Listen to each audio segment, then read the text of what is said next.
This is the script, okay.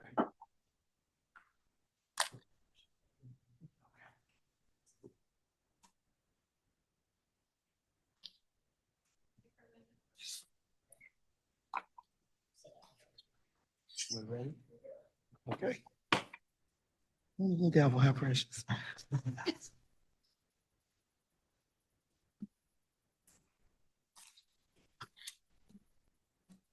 Hello, Good guys. afternoon. I'm here.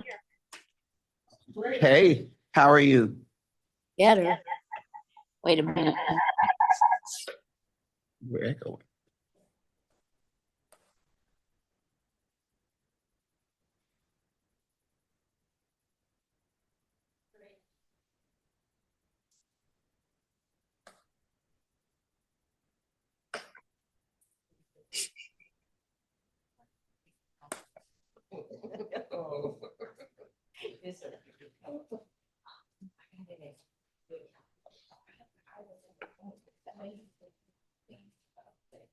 Okay. All right.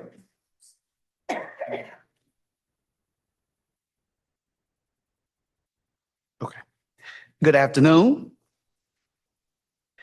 Thank you for joining us for the August 27th, 2024 Chicago Teachers Pension Fund Finance and Audit Committee meeting. For the record, I'm Quentin S. Washington, Acting Committee Chair. This meeting is being held in person at our office at 425 South Financial Place. The Finance and Audit Committee is a standing committee and includes 5 CTPF trustees, and a quorum for the committee is 3 trustees. The committee meets as needed and provides oversight of management's administration of the fund's annual budget and financial operations. Committee members include Financial Secretary and Committee Chair Mary Sharon Riley, Vice President Jacqueline Price Ward, and trustees Paula Barajas, Tammy Vincent, and myself. Please note the following: access instructions for remote attendance and instructions for in-person attendance have been posted on the fund's website. All participants, please wait to be recognized by the chair before speaking, and please limit discussion from each trustee to 3 minutes. Please note that our staff and trustees, to focus on the business of the meeting, will not be responding to messages from participants using the Zoom chat feature. Please forward questions to memberservices@ctpf.org. We will now move to public participation. Do we have any members of the public who wish to be heard? Please raise your hand or send a note in the chat, and please limit your statement to 3 minutes each. Do we have anyone? We have Tina Padilla. Okay. Good morning, good afternoon. Good afternoon. Hi. Hello, trustee Quentin Washington. Hey. How you doing? Everybody else there. Thank you again for all your time and effort. I'm here. Let's see. Yeah, I knew. So this, my friends, is so simple, and it is our 4-legged stool. This is the basic retirement funding equation. C represents our contributions. I, the investment income. B, our benefits that we have to pay out. And E, the expenses that is of our capital budgeting expenses. So the reason this is our 4-legged stool, and the contributions, if and only if they come in adequate and in a timely basis and in complete. And our benefits, we have no control over. We want to make sure, this is why we're here, to make sure this piece is being fulfilled. So our only 2 really variables here that we have control is as our income, and we just finished our investment committee meeting. Thank you very much. And now it's our expense piece that we're looking at. And if our liabilities, and that's what we get beat up all the time over our heads, that we, our liabilities, blah, blah, blah, we're going to reverse that ratio and show that if we do our part, we can reduce our liabilities. Therefore, they can see that we're doing our part, and they have to do their part in helping us with the other side. So that's why I'm here. Keep an eye on the expenses, and let's do our part to shore up our expenses. There's a lot of ways in my eyes and my heart that we could do something about. Thank you very much. Have a beautiful meeting and stay cool. It's hot outside. Yes, it is. Thank you. Is there anyone else? Anyone else? Okay. All right. So can we have a roll call, please? Trustee Riley? Trustee Barajas? Present. Trustee Price Ward? Present. Trustee Washington? Present. Trustee Benson? Present. Roll call of non-committee members. Trustee Ochoa? Present. Trustee Nelson? Trustee Rodriguez? Present. Trustee Beza? Trustee Blackwell? Present. Trustee Woods?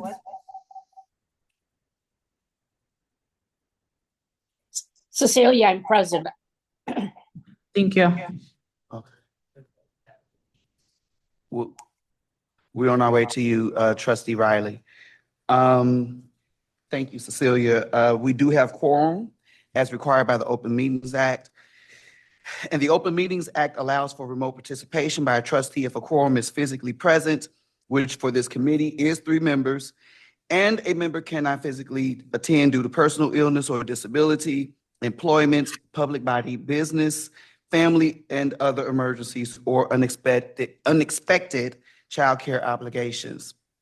Trustee Riley has requested remote participation. Trustee Riley, please confirm that you are attending due to one of the exceptions previously listed. Yes. All right. And I will now entertain a motion and a second from a trustee who is participating in person to allow Trustee Riley to fully participate in the meeting. So moved. Second. Go ahead. Okay. Right.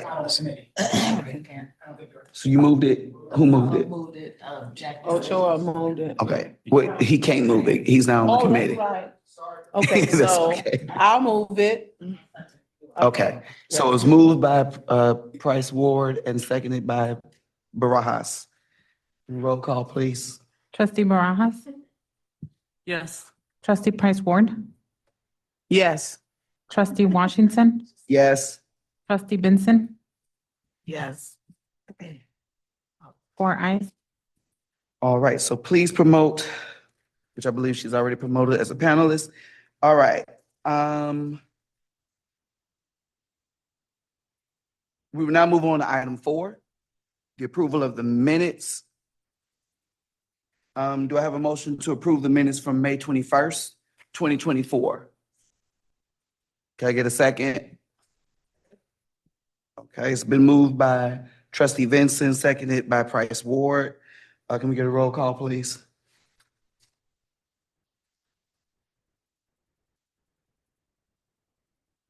Trustee Barajas? Yes. Trustee Price Ward? Yes. Trustee Riley?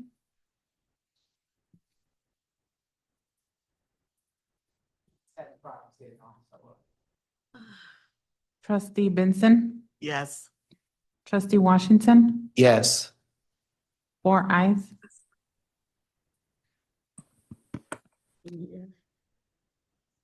Is that her that we're hearing? Okay. Can you hear me now? Yes. I voted yes. Okay, thank you. Thank you. 5 ayes. All right. Thank you. The minutes are approved. We will now move on to our employer reporting and audit status update. Eden Mebray, our employer reporting supervisor, will lead this discussion. And please forgive me if I just mispronounced your name. I'm sorry.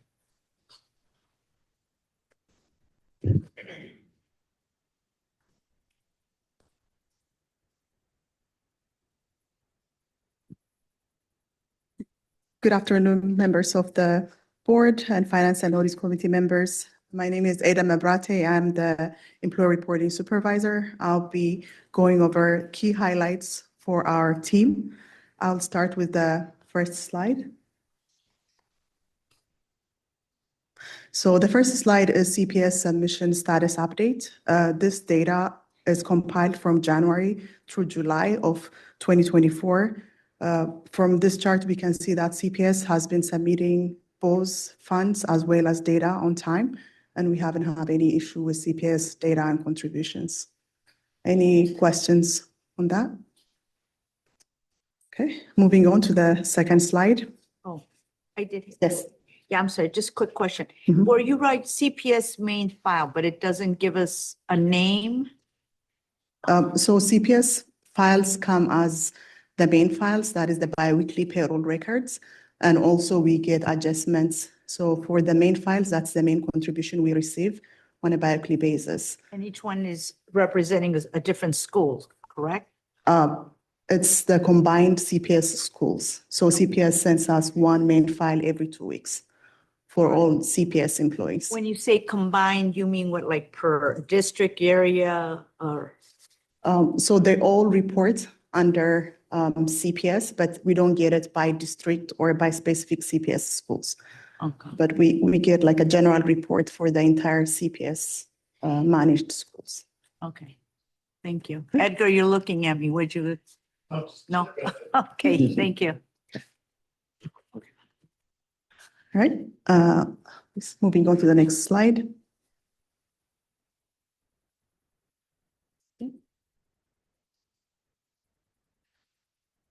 Next slide, please. Next slide, please. Thank you. Thank you. So this is the charter exception status update. In here, we see a trend line from July of 2023 all the way through July of 2024.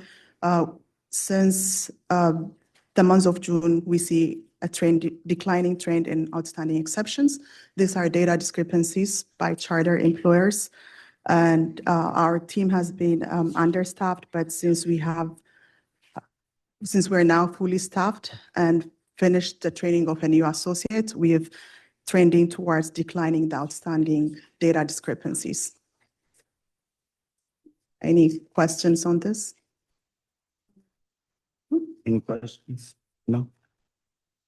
Good. Okay, please move on to the next slide. Right.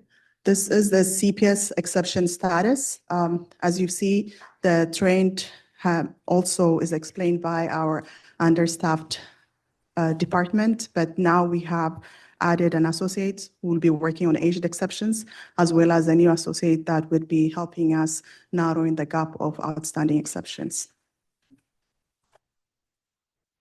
Any questions? Oh, right. Thank you. That's all I have for today, and I'll hand it over to employee reporting and waivers. Okay. Thank you.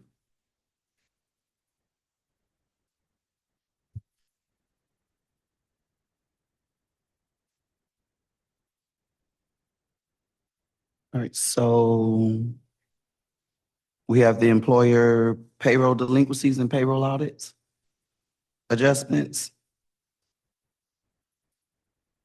Evelyn.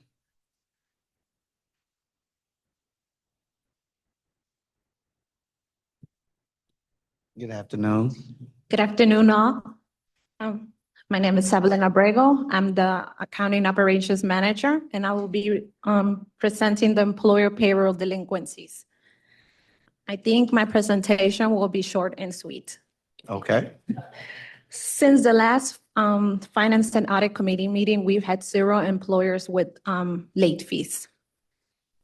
That's So awesome. if we can take a look at the June aging report, please. This is little.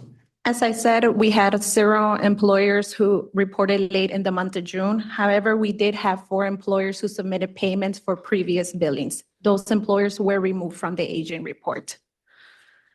Any other employees that are left, we are still working and currently reviewing. We are working closely with legal and with employer reporting for all of the other employers. Can I please see the July aging report? Could I ask? Oh, I'm Yes. sorry. Question? No, that's all right. Quick question. How many did we waive fees? Did we waive fees for any of the employers? Of the employers that paid, of the 4 employers that paid, there were no waived. No waive? No. Okay, thank you. They paid in full.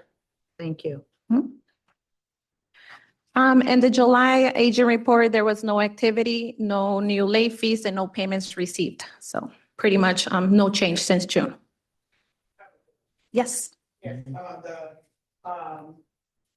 30th, that's considered the end of closing the June. as of June 30, yes. So on this report, and I have been seeing it learned on here, multiple sites. So, this has been on here for years. Yes, I think we're still working closely with them. That's something that we've been discussing with employer reporting and legal on where we at with them right now. I could add a little bit to that. Thank you. If you like, yeah, we've been in settlement discussions for a long time with them. We did an audit, an employer audit, and then that employer audit, I don't know, it had some issues with it and it had to be redone.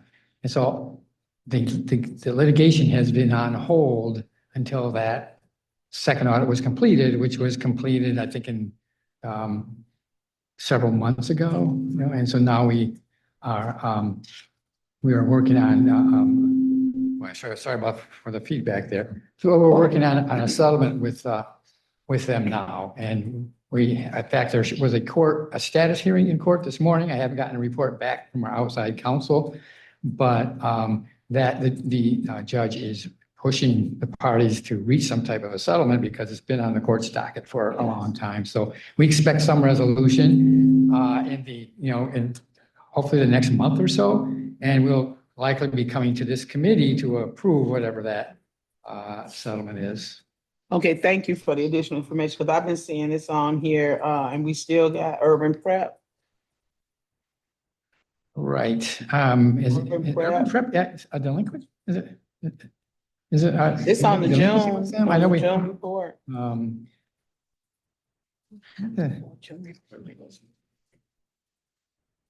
I actually don't know the stat. I know we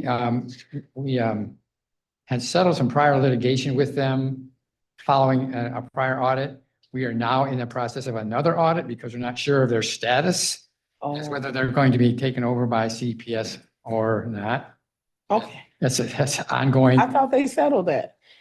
That CPS was gonna take them back over. Well, they challenged that. Urban Prep challenged. They that did, they in- filed a in lawsuit court. because they did not want to be, Right. they did not want to rejoin, CPS. So that's still in the air. That's it's still, well, the Court of Appeals said that recently said CPS could close Urban Prep. So but CPS has not made a decision on what to do because closing it would mean really that CPS would take it over. That's right. Right. Not necessarily shut it down. So, Yeah, well, there's a moratorium on closing. I think they moved it to 2027. the So, appellate court found that the charter schools were not subject to the moratorium. really? That's why they're now saying that CPS could close Okay. Open Prep if it so chose. Okay, I won't belabor it, but there's some other names on here that I've been seeing, like, and I know I've seen it on the legal report when I chaired this committee, and then I know there's some developments past that, so I won't belabor this, but I just really, I don't understand how people can be on these reports forever, but you have explained it, it's litigation and all that. Thank you so much. Wasn't it the parents that did it? Did you file the lawsuit? Yeah, I think so. Oh, okay. Because they didn't want to be associated with CPS, even though it was the same teachers, the same program. They didn't think CPS could do it, I think. I mean, I'm speculating, but I'm sure that many parents have that sentiment. The lawsuit itself was filed by Urban Prep. Mhm. Yeah, Right. and I think they liked that. They treated it as a private school. Mm. Yeah, And, it was. What? It was a Was, private, it was an yeah. operator there. No, it was a They charter. It grant- wasn't private. They granted them a charter. And No, they initially it also- probably was private, but then it became a charter, and then CPS said no, or whatever. I don't even know the sequence of events. Okay. I was just wondering, because I just see the same names, and I Mhm. have seen some on the litigation, you know, and when we get our executive session, litigation packet, and just wanted an update and see what was going on with that, Okay. anything new, because they still there, and that, I have. Yeah, I mean, and they're trustee using our Rodriguez. money. Yeah, they are. Mhm. All right, I have trustee Rodriguez, followed by executive director Lenore. Yes, thank you. So let me ask the attorney or attorneys, I mean, there has to be a cap, set up some time of a deadline that how long are we gonna be settling? Because this can go on and on and on, and it's been done to us, because the bottom line is, what they're doing, they say, well, we've got to settle, well, no, and you go back and forth. They're buying time to not pay anything up, Mm. and then in the end, we're the ones that are losing money that we could be investing. So Mhm. is there something we can do, or, you know, put something in place or a policy? Because like I say, and we're losing money. We're losing money for our members, and just, it can go on and on. There's got, otherwise the attorneys, not here, but you know, the attorneys, they're playing back and forth. It's a ping pong game, and we're the only ones losing. This money needs to be in our accounts. Mhm. What can we do about that? I'd like to hear a response from an attorney, one of the attorneys, anybody.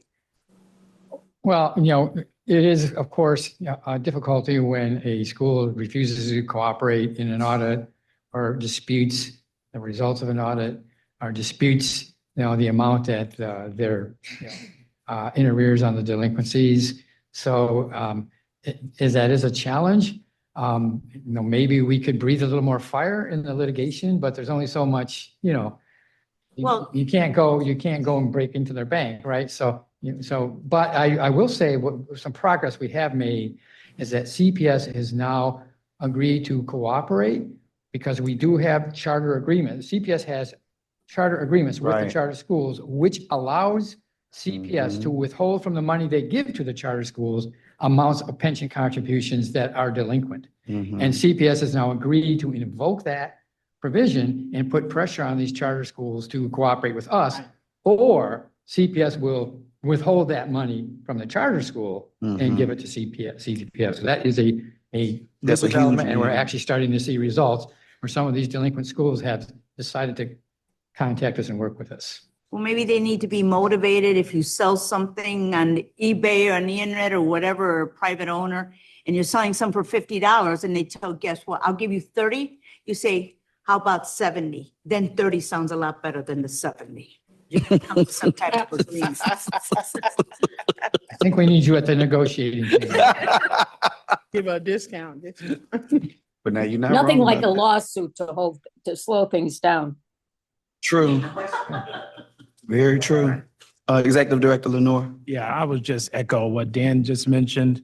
We are working through some backlog, but as Evelyn just reported, we are not seeing new delinquencies. Mhm. And what Dan just mentioned in terms of the CPS cooperation is huge, Mhm. because it took us a while, and I want to just thank Dan just publicly for his work and working with CPS Legal to get them to that understanding that the charter agreements gave them that authority. And so that's been very recent, but we're already seeing progress in that regard in terms of cooperation from the charters, that they know that if they don't pay us, CPS will. So this is cleanup. Some of these names have been on there a while, but these are not new names. Mhm. Thank you. Dan Hurtado.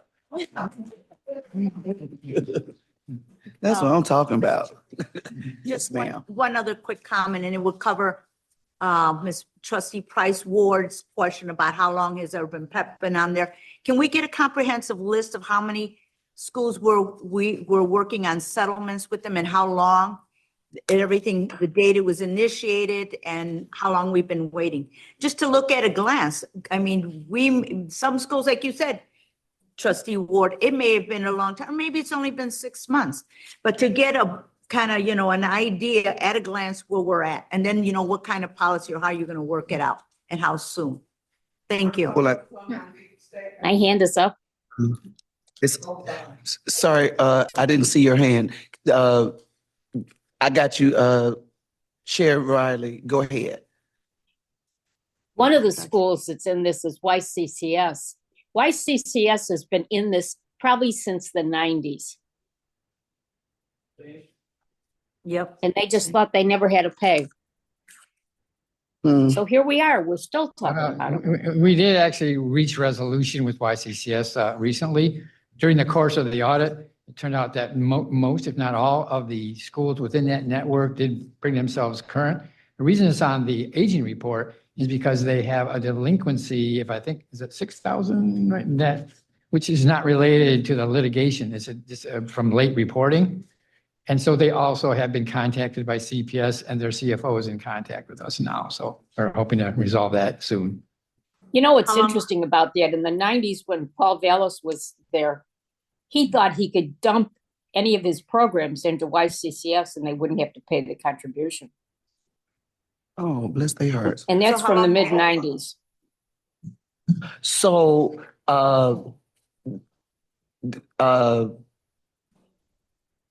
I have one quick question. Actually, I don't have a question. I see it and we can ask that later. You weren't done. No. Yes. That does conclude my presentation. Oh, you're done. Okay. Unless there are any other questions. One more, since we're gonna talk about all these schools. Young Women's Leadership, they have been closed forever. So what's going on with that? Young Women's Leadership was written off, so there's a W next to it. We just keep it on the aging report for transparency, and so we can see, but they're not included in the totals. Okay, that's this column right here, right? That Yes. W? Mhm. Yes, All the right. W. I What thought was the that meant date on that when. one? I'm sorry? The date, what We was can the date win. on that one? Young Women's Leadership. No, what, the date? The date? Yeah, you said we waived it, but It was written off, Written an amount. off. Yeah. Written off? Yes, Yeah, because they closed down. yeah. Oprah adopted them and then she gave them back. Okay, thank you. Thank you. Who's next? The CPS and charter school payroll audit status, Ms. Watts. Good afternoon. Good afternoon. Good afternoon, trustee Riley and all the trustees of the Finance and Audit Committee. My name is Renita Watts. I am the supervisor of the employer audit team. And today I will be covering the CPS and charter school updates that are on slides 1 through 4, and slides 5 through 8 are the supporting slides. Next slide, please. For fiscal year 2024 summary, we completed 50 audits. 39 of them are final audit reports that were issued to the school, and 11 are out for management response. The total contributions we received was $1 million and $638. The total paid for all audits was $3,735,538. The number of underreported members is 222. Overreported members is 477. The CPS audit is complete. The scope period for this audit was July 2017 through June 30th of 2019. The first letter A for CPS was issued in June of 2023, and the W, X, Y, and Z was issued June 2024. The total cost savings for going to a sample audit for letters H through Z is $712,000, $712,110. The average days to complete this audit was 373, and the total members that were a part of this audit was 66,522 members. Next slide. Could I ask a question on that? Yeah. Mhm. Okay, so my What, question, Chair, you're, okay. Yes, go no, ahead. he had, Yeah, I know, I just wanted to say oh, something. thank you. I got you. So we're looking at total contributions received at over 1 million, right? Yes. But Oh, but total paid for us was 3,735,000. So the balance, come on, let's face it. We're spending all this money on the audits, but we're getting, it's good. We got $1 million, so it's great. But the cost to get that $1 million was 3 times as much. Yes, it was. Yes, it is. Yes. So that's, So what do we do about this so that doesn't happen? Right. So it's a problem. Again, less money in our hands. What's the solution or what's the plan? We're starting to move some of these audits internally where staff within our department will take on more audits. So that should help with the cost savings. Okay, Mhm. Executive Director, what else are you going to add to that? And in addition to that, what it's already been implemented for the CPS audits, which Renita outlined the savings of over 700,000, was moving from a full 100% audit process to a sample audit process. So the sampling, in addition to bringing the in-house expertise, is going to bring those dollars down dramatically. Is there a reason why we've never done this before, while you were here, or even before you were here? I mean, Yeah, initially with the charter school audits, we started with internal auditing, but we were only talking about 9 charter schools in the 90s. Now there are over 100. So it was necessary to get outside auditors to assist, but now we're trying to bring that back in Yeah. and develop in-house expertise to do those audits because of the expense. yeah, no, I was just going to go back as far, and it has nothing to do with just 5 years back. I mean, even 5 years. Because we were told before everything was running smoothly, it was going good, but this is one of my complaints. But we at some point, we hired somebody from CPS. And if you recall, I brought up in a meeting, I believe that person did 3 to 5 audits in 2 years. Mm. So. Yeah, Let's, you're you know- witnessing the turnaround. Yeah, but more, Hey, I'm holding to but more that. progress is coming. You know how my memory is, I will remember. Just don't ask me what I had for breakfast, but our money, I'm keeping track. Thank you. Trustee so, Price Ward. well, this is exactly what I was talking about. Yeah, And I think during my term, we decided we were going to look into bringing the auditing back into CTPF. I think we can do it better than anybody else. And you don't have to talk to them about nothing. You already know something. You already know what's happening. And I think that a lot of effort should be done because this is not cost effective, as you all know. And it's almost 4 times yeah. to get $1 million. So that doesn't make sense to me as far as an audit and other people charging. We have got to stop the bleed because that's a bleed right there. That's a major laceration. And I've always had that opinion and I've always done it. And I tell you, I get into it with my fellow trustees, specifically QW. Shots fired. No, but but it's all love. But something has to be done. It and does. fast because I don't want to pay for almost 4 times for something that we can do for way less. Right. Okay, that's it. That's all I had to say. Executive Director. Just a quick wrap up on that, Trustee Price Ward. Mhm. Obviously, when these audits start, we don't know what we're going to find. Okay, But the statutes do give us the authority, and we want to make sure that we don't have any members who are out there serving the students and not getting the service credit. Right. So the audits are necessary to make sure that everyone who should be covered by the plan is enrolled in the plan, and that we don't take on liabilities for people who shouldn't be in the plan. Mhm. So the dollars don't make sense. We get it. And so we're trying to bring the expertise in-house, but those audits are necessary so that we're covering the right folks and making sure that folks that should be covered are not in the plan. But we have to do the work. So we're going to do more, in terms of bringing the expertise in-house. And we're already doing sample audits to bring that expense down. But I just want to emphasize that we have to do the work, Mhm. but we're going to do it smarter. okay. Yeah. I just had a follow-up question. So are we bringing more auditors in? I know we did hire one other position when our internal auditor came in. How are we going to do this? How is this going to work? Edgar, you want to address like the development, the staff hires for your group? We had several openings up to a year ago. We filled those vacancies over the course of fiscal year 24. And we used the rest of the fiscal year for training and grooming the new staff. And now we have developed two teams internally that will be working with two outside auditors and also conducting audits in-house. So we're going to be using, in the last Finance and Audit, the committee approved contracting McNeil, who was the auditor we were using for CPS. They did so well, we went into put the RFP out for, and they were the ones that we selected because we want to use them on the charter school. And that in combination with doing audits in-house is helping us bring down our expenses. I mean, just in fiscal year 24, to 25, we cut down our budget by $100,000.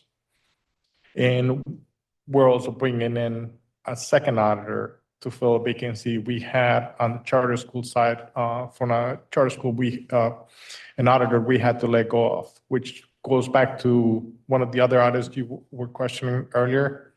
Learn. They were, I don't think I can name them, but they had started that audit. There was questions with the audit and the work that was done. And after we let them go, we brought the Learn audit in-house and ended up redoing everything inside with internal resources instead of giving it out to one of the other auditors. Yeah, two external, and then we have how many? Two groups. One is led by Renita, and the other one's led by Kerki. Okay. What I will say is, I think that, I mean, those numbers are staggering to a certain extent, but I also believe that some things you can't afford to do and you can't afford not to do. Because at the end of the day, the alternative is, because this was done at a cost of $3.7 million, we know that we have 222 members that were underreported. And we also know that we have 477 members that were overreported, which still in my head translates to benefits that we would have been paying that we shouldn't have been paying, or benefits that we weren't paying that we should have been. So the 3.7 million, just I consider it an investment and make sure we're not overpaying benefits, because that still would have been spent sometime later. Yes, sir. Just wanted to point out that 3 million number, it's cumulative since the employer audit team was built, put together again in 2017 forward. Yes, there was a lack of progress, in better terms. But as you can see in the slide that Renita has up right now, we're turning that around. Yes. The numbers speak for themselves. Yes. I mean, in order for us to get done with auditing every single school over a 7-year period, we had calculated we had to get 18 schools done per year. This past year, we actually got that number 3 times done. And we plan on keeping that number up for this current fiscal year as well. I love it. And there's the cost savings of $712,110. So, yes, sir. I just wanted also to mention, as part of bringing it in internally, I think you remember about a year ago, the board approved for internal audit to purchase software, audit board software. In conjunction with that, Edgar's group has been able to start utilizing that, and we were able to do an implementation at the same time. So some of his team members were able to participate in the implementation, and that is also a tool that they will be able to use to help bring that internal, just a more efficient way to keep track of audits. Perfect. Thank you so much. Ms. Watts, I'm sorry, you can continue. Okay. I'm sorry. I didn't mean to interrupt you. I Yeah, missed just you. real I'm quick sorry. question. So I understand for fiscal year 2024, we're doing much better. But what is the average number that we should be doing? So we're doing good now, we're catching up, I get it, but look how far behind we were. So I almost look at it, we're doing well, but we're so far behind already that it's good, but I can't really throw a party celebration for them because, no, because we've been so far behind. So yeah, I get what you're saying. And we want to continue, but setting goals and saying, okay, this we're here 2024, let's up that goal. Let's raise that goal for 2025, because now we have the equipment, right? We have Sean. Is it Sean? Now we have the new software, correct? That's going to help us continue to stay there or better. Am I interpreting correct? Don't just nod your head. You got to be on record. Say yes or no, please. Trustee Rodriguez, you have got that correct. Thank you. All right. So we thank you all for the hard work. Yes, and yeah, no, getting the- I agree. that getting the we're up to locomotion, speed, we're catching up. getting it But going and like you keeping it said, going. we're way. Because what I think I hear you all saying is that you found a groove and you're keeping the train moving down that path. Like I said, I mean, the objective is we have to get 18 audits done per year in order for us to be able to complete Mhm. in that end goal. And we did 3 times that goal Right. this past year. And our expectation is we're gonna do even better without ringing up Mr. Rodriguez's party yet. But you know, barring anything unknowns, we expect that we would do, if not equal, better for the current year. Okay. Thank you. I just got one more thing to say. Yes. I just had a question about what kind of oversight do we have on our external auditors to make sure that they are doing what they're supposed to be doing and they're not dragging this thing out, running up the bill. And like you said, you learned with Learn and you brought that back in.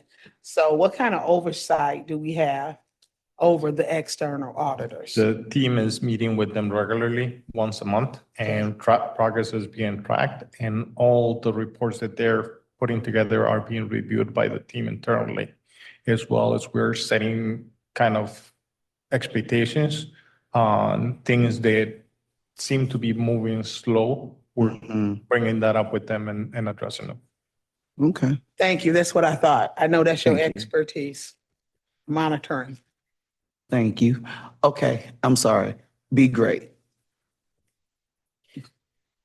So this slide is an indication of the audits completed. The first one is audits completed prior to 2022 were 18. Audits completed in 2023 were 12. And of course, for fiscal year 2024 was a total of 50.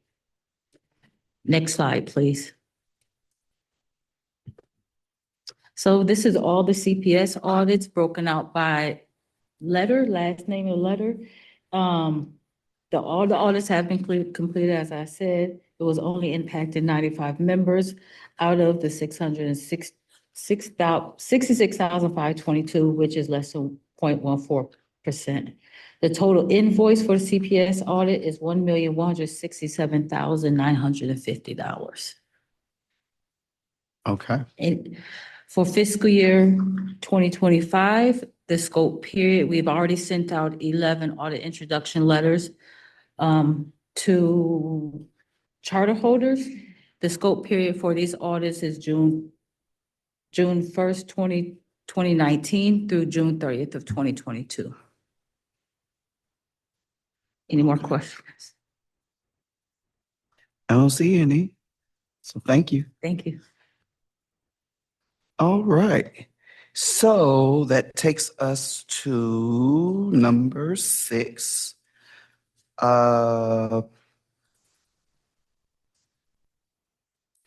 Perspectives Charter School. Paul Pasternak. Did I pronounce that right? Oh, awesome. I've been jacking up names all afternoon, so I got one.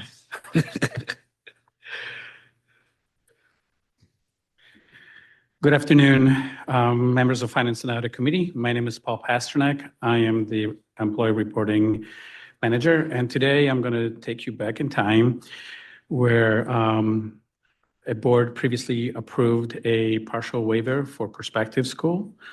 And as of recent, they are requesting an additional waiver.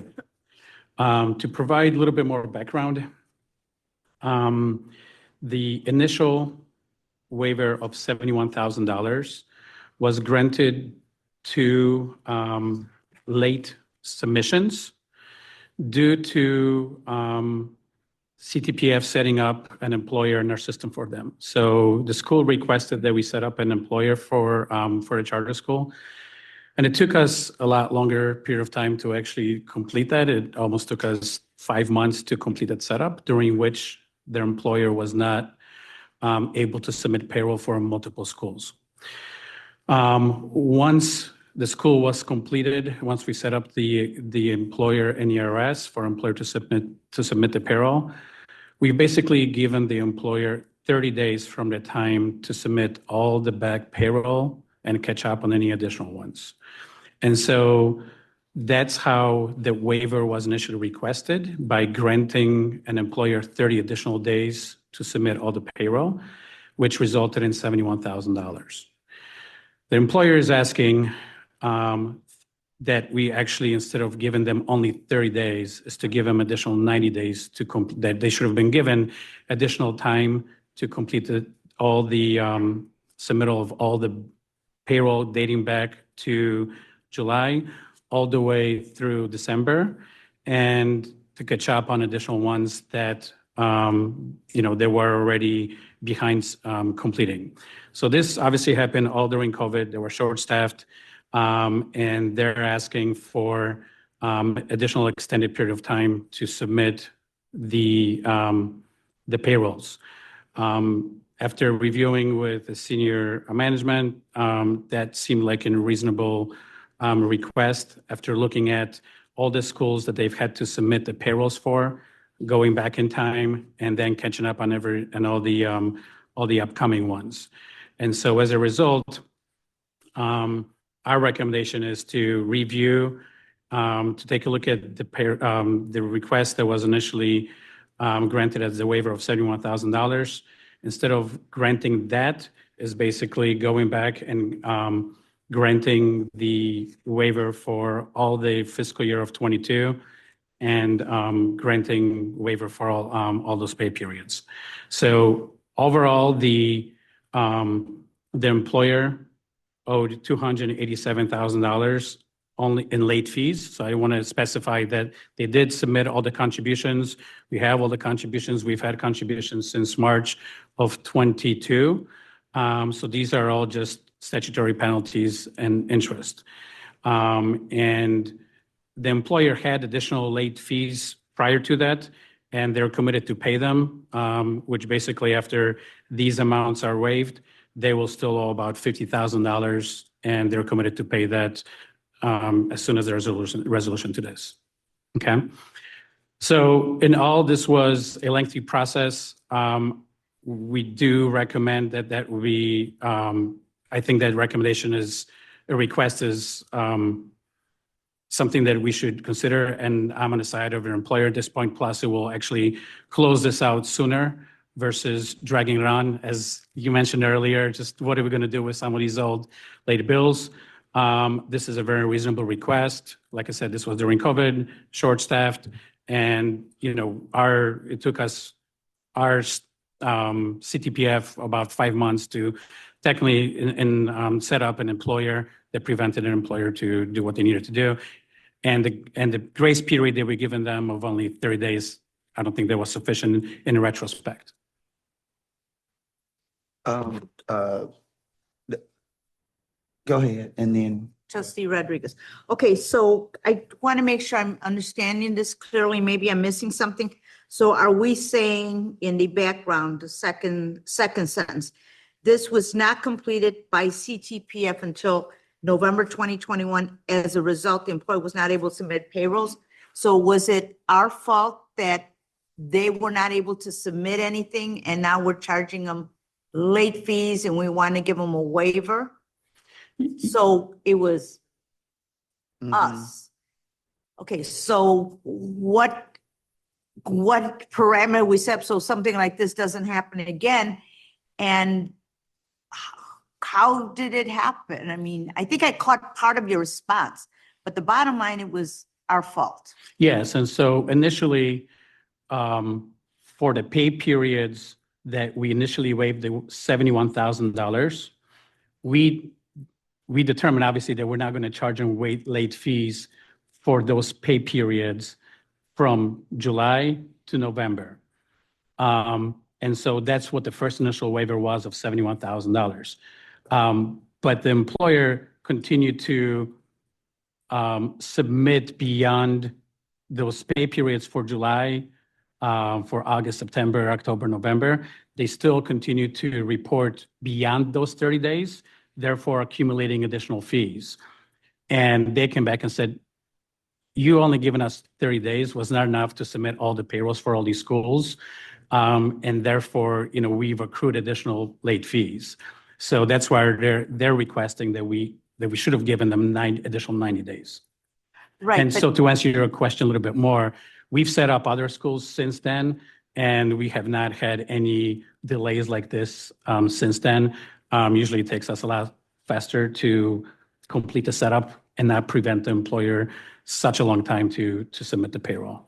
And I understand in your comment, as you said, and you reference what some trustees said, well, we want to get this out of the way, we want to move it. But again, still, my concern is what has the fund put in place so something like this doesn't happen again?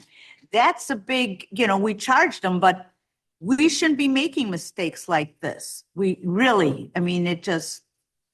I don't know if it was a mistake. It was more of, from technical perspective, we had technical delays to set up the school.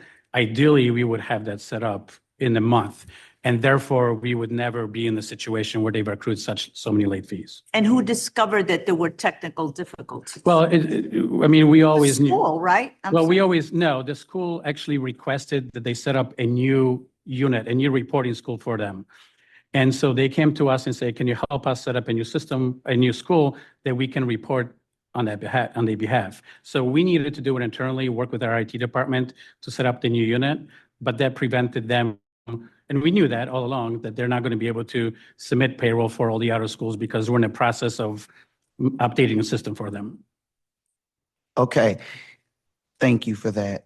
And we're gonna go to trustee Vincent. Okay,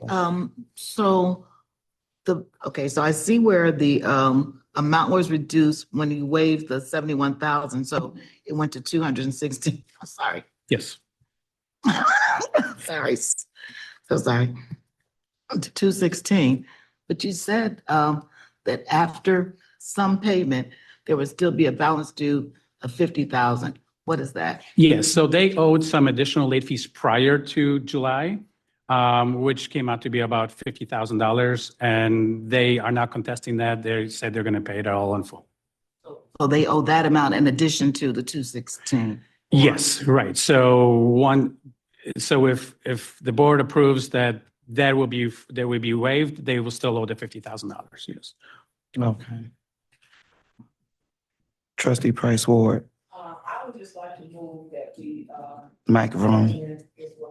Okay, microphone. I would like to move that the employee reporting recommendations approving prospective charter schools waiver request for additional 90 days with a due date of March 22nd, 2023, instead of original due date of December 21st, 2022. Can I get a second? Second. Okay, you got a question? Go for it. Just something to consider. So Trustee Ward, I like what you're saying, but I'm just wondering if it's helpful to say if they don't get it done in time, then this is back on them. So we go back into late payments. They're done. They're done. So they've already paid, but this is, going forward. They're asking for this waiver because they're up to date. And they're bringing the 50,000 in, right? Well, the 50,000 is still outstanding, right? But that's from a previous I get it. I get period. it. We're trying to just get them to, and so give them a break. I'm just saying, but we don't want them to mess up. And The work has already been completed. yeah. So it, just something to consider. Just I was thinking about what they have to come through and with this break. And if not, we just don't want to stay on this same game. When we Right. get them done. So if it's helpful to keep it over their head, like if they haven't completed, they don't complete this on whatever time frame, just keep it intact, but if you guys don't think it's necessary, I think someone has a comment out there. So- So that's all I was bringing up though. Yes, sir. That's it from me, Edgar. We, as part of the discussion of the waiver request, I met with them with Paul in the last couple of weeks. And they have agreed that barring the decision from the committee, that they would address the 50,000 as Paul cited immediately. So we already have an agreement. We just need to know where the committee is gonna be at. And if there's an approval for it, they will have the remaining taken care of within the next 30 days, I would say. Okay. So it's been. Okay, go ahead. So just to be clear, it's hot to vote. Mhm. Can you unmute your mic? It's unmuted. You want to waive the 71,000 because that was part of our fault or whatever, not getting. No, that's already done. The 71,000 was waived back in 2022. Oh, so it was already waived, okay? Yes, And they stole the 50,000 or not? they still owe And 50,000, they're gonna yes. agree to pay it back, Yes. right? So then it all balances out. There's nothing else in there? Right, they are Nothing else is current. being waived from them or anything, correct? Right. Edgar has his hand up here. Thank you. Oh, To Trustee Rodriguez's point. Yes. The $70,000 has already been waived. What is being presented is a request to adjust the amount of time that was waived from 30 days to an additional 90 days. So that giving them the expanded waive period will wipe the additional penalties that they incurred from a domino effect that was Right. caused by the delay. Addressing that gets rid of all of that, Mhm. all of those penalties that were incurred because of delaying creating the separate reporting entity, and it only leaves them what they have already agreed to pay because it was something outside of that delay that was caused internally at CTPF. Mhm. Right, Okay. okay. tell me that in one And sentence, you call please. it trust. In other words, and then we're gonna take this vote. So what he just said is because we didn't get the stuff to them and give them a long enough period once we got our stuff in place, Right. we didn't give them enough time to actually pull their Okay. stuff together, which we have owned, which means that we're going to give it to them now. Okay. And by us giving it to them now, it wipes out the debt that it created because we didn't give it to them then. Okay. Okay. Okay, thank you. All right, let's vote. Call. Roll call. Roll call, trustee Barajas, Yes. trustee Price Ward, Yes. trustee Riley, Yes, trustee Benson, Yes. trustee Washington. Yes. That's 5 ayes. All right. Thank you. Thank you. All right, so we are going to have item number 7, financial report. Michael Aguilar. Yep. Oh, no. So we have Miss Elise. Good afternoon. Good afternoon. Good afternoon, trustees. Okay, Good to see you. can open up the presentation, please. No, I said it's just good to see you. Good to see you too. Okay, can you scroll down, please? Can I ask you, what are we looking at? Which one is that in the board doc? That's the administrative expense. Thank you. Yes. Mhm. Because I can't see that on that screen. Okay. So this is a graphical depiction of the top 10 expenditures that we had for the period closing for this particular month, June 2024. Our highest expense, of course, with the Project 125 Project Titus Mhm. would be our TELUS health expense. If you want to scroll down, please. And so in front of you, you have the listing of all of the various expenditures for June 2024. And these are various expenditures that were charged as a result of our IT expenditures on our Amex card, as well as various staff reimbursements and other expenditures that we have to pay our various vendors like accountants, lawyers, et cetera. Any questions? Go ahead.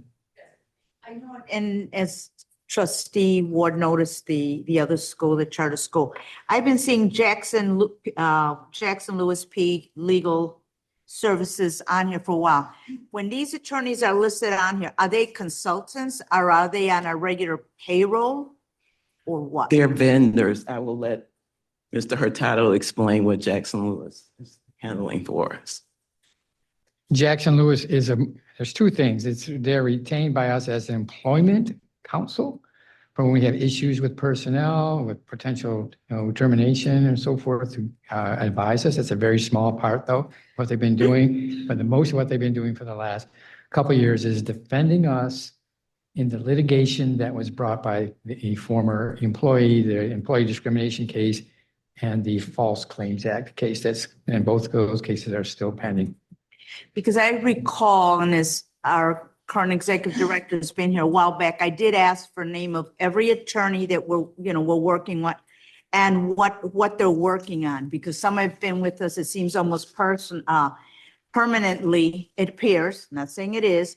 And just as we had our consultant, I think for our, was it IT? Remember, we had somebody at the other building, they said they were a consultant for 20 years. They even had business cards with the address of the fund. We finally, they left. So same thing, because it's Jackson Lewis, and I recall, if I'm not mistaken, these are attorneys, they're labor law attorneys. Yeah, employment attorney, yes. Mhm. Employment, but a better term. And just so for the newer trustees that are here now, there were some cases I recall from back then that I don't see why, unless there's a lawsuit, but prior to getting to that level, I don't know why we would need attorneys, because it was brought up at some time prior to your arrival of labor law attorneys that the fund was being directed on how to be able to, what the steps or procedures were to terminate someone. And if I don't know if they're actually labor law attorneys or they're anti-labor law attorneys. And most of us here, we're part of a union, or we were, I even as a retiree. And I would question, the decision when they were hired, what were their credentials, and are they working in the best interest? I know the employees here do not have a union, but they get all the union benefits. When a new contract comes in with Chicago, with CTU, they reap all those benefits as well. So which is it? Or are we getting someone that's anti-union? But that would be, whose side are we on? Working with everybody here, the staff, which I hear about so much, or not? But I I'm going to ask again, or I will FOIA if I do not get it.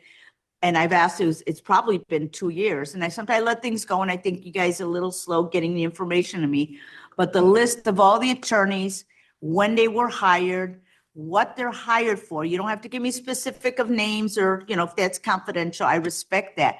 How long they've been with us, and maybe perhaps a breakdown of how much we've paid in fees to them. I actually believe that has been provided to you, Trustee Rodriguez. It is? But if not, I am at the board's will. If the board wishes that information to be put together, I'm happy to do it. If you said you've already Okay. provided it to me, you don't need the permission, just email it to me again, and I apologize if I missed it when you sent it to me. So it must have been sent in an email. I know I didn't see it in hand. Just send it to me and no need permission. And if you want to request permission and it's turned down, that's public information, and I will FOIA it, whatever your pleasure is. Well, so Attorney Hurtado just stated that he will get the information to us. So then that's done. So Okay, thank you. thank you. And did I see another hand? Go for it. Mhm. I'm just curious, for 22nd Century Technologies, what are their temp employees doing? So their temp employees are working on various aspects of cleaning up our system for the Project 125 project. Okay. You can continue. Oh, I'm sorry. I just saw a hand. Go ahead. I was probably gonna say the same thing. I didn't know if she was finished. I wanted to keep going if she Yeah. was not finished. Yeah. So yes, please continue. Okay, next document, please. Open up the next document.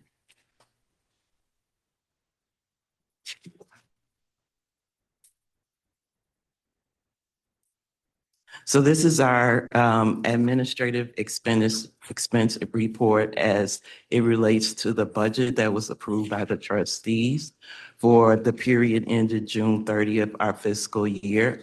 There was 97% spent, or 3% that was unspent, or $2.7 million under budget. The largest expense category where we experienced savings was in the personnel line at 2.1 million. Okay. Any questions? Yes, I'm trying to find a report. Is it in a large ledger? Yes. Yes, thank you, sister. It's the one that's a single page. I'm sorry. Should be, it's probably in the other report. Okay, thank you. Yeah, this, Oh, it's a thank you. single page. Yeah, And I did, go ahead. thank you. I did ask earlier, and I know I've asked it before, and I'll ask again. You guys get busy. I get it. As far as administrative expenses, the print is getting smaller and smaller. Large, it's not my eyes. I can see everything else. Smaller, or they're adding more expensive, administrative expenses on one page. They're crunched in. I would, whatever it is. We've adjusted the report, and the future reports, you will see a larger font. Yeah, I know you did adjust it once, but it's still, and We are going to continue that way going forward. larger. Yes. Okay, and maybe lines, because sometimes, I mean, unless you have a ruler or paper to follow all the way through. Oh, my Jesus. Seriously, you don't agree with that? I mean, look at how many items are listed on one page. But they're going to make the adjustment moving forward, so that's a No, good but thing. when I said, when I heard somebody say to me, oh my goodness, I thought, well, then I have to explain that. Okay, No. Thank you. All right, I'm sorry. Thank you. You continue. thank Okay. you. Next report, please.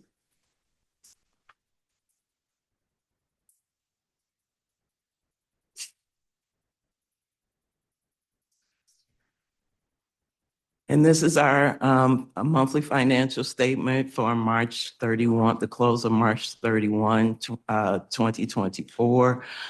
Total net assets were 12.7 million, up slightly from 12.1 million at 6/30/2023. Of course, our largest category within the financial statements are our various investments. And just an update, we are on track to complete our June 30th financial statements by the end of this week.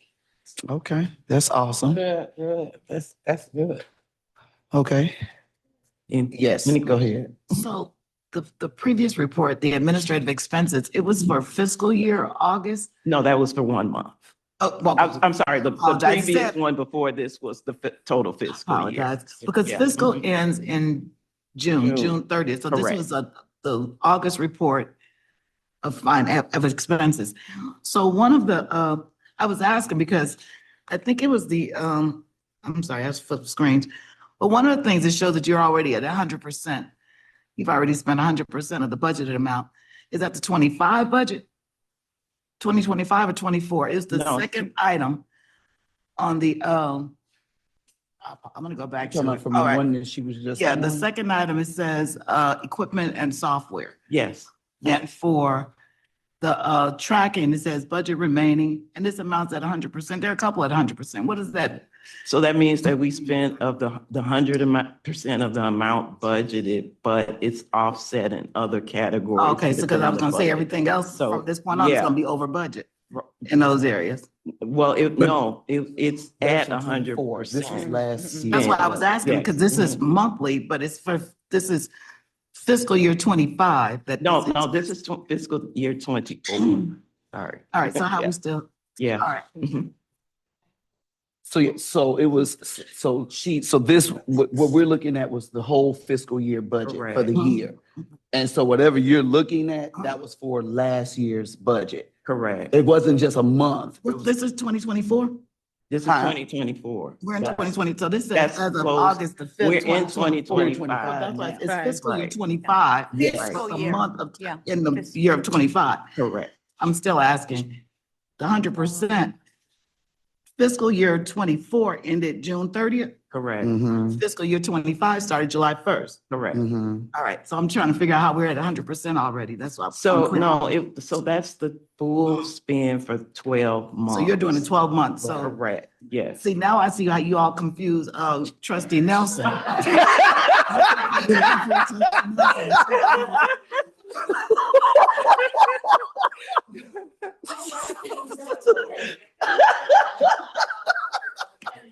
Got it?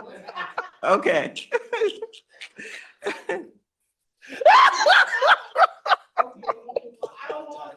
I'm sorry.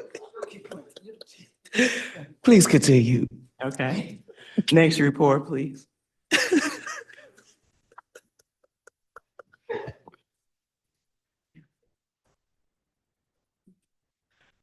And this is our write-off report. We're required when we present financial statements to indicate any amounts that were written off during the month. We have had no write-offs since the last two line items that are on there that were approved by the board. So we have not had any more write-offs for the rest of the year.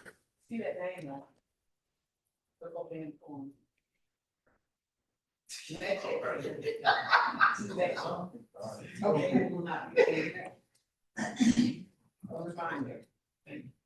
Any questions? I got you. Okay. All right, and then I have one more report. Next report, please.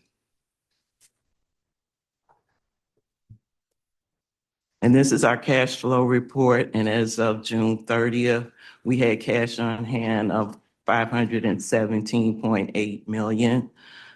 We have not had any liquidated investment items in the last few months. Tax levy proceeds, as well as state normal costs and CPS required contributions have been coming in a timely manner. So we've been able to not have to liquidate anything. It should be. Page 34, I think, Jackie. Yeah, I think. No. What is it in these? books? 33? Yes. Okay, this is 34. This one is 33. Oh, it's in front of, Jackie, it's in front of the screen and right I direct. see it. Oh, okay. But I don't see it here. Okay, all right, I'm just, Okay, it's in there. Okay, good. Okay, you pull that one out too. I'll put those in the reports again. Look at them. So this is the, Cash Got flow it. report. okay. give me your eye reading test, watch. You need, this is it? That's my final presentation. Any questions? Any questions? No? Okay, thank you. Thank you. Okay, so our next item is executive session. We're going to, I'd like to get a motion to go into executive session to take care of items pertaining to internal controls, Section 2C, 29 of the Open Meetings Act. So moved. And can I get a second? And the executive session minutes as well. Oh, sorry, I included all. All right, so we have Mayor Sharon Riley is motion maker and Vincent is the second. And roll call, please. Trustee Barajas, Yes. trustee Price Warren, Yes. trustee Riley, Yes, trustee Benson, Yes. trustee Washington. Yes. That's 5 ayes.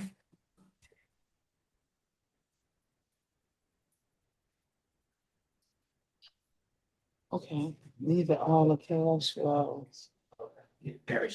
Okay, so Mayor Sharon, you know to, I guess, exit out and you should have a separate link for executive session. Okay, trustee Barajas, Present. trustee Benson, Present. trustee Price Ward, Present. trustee Washington, all five. Present. Now you're on there. All right, so we're going to move to item 9, the vote agenda, approval of executive session minutes.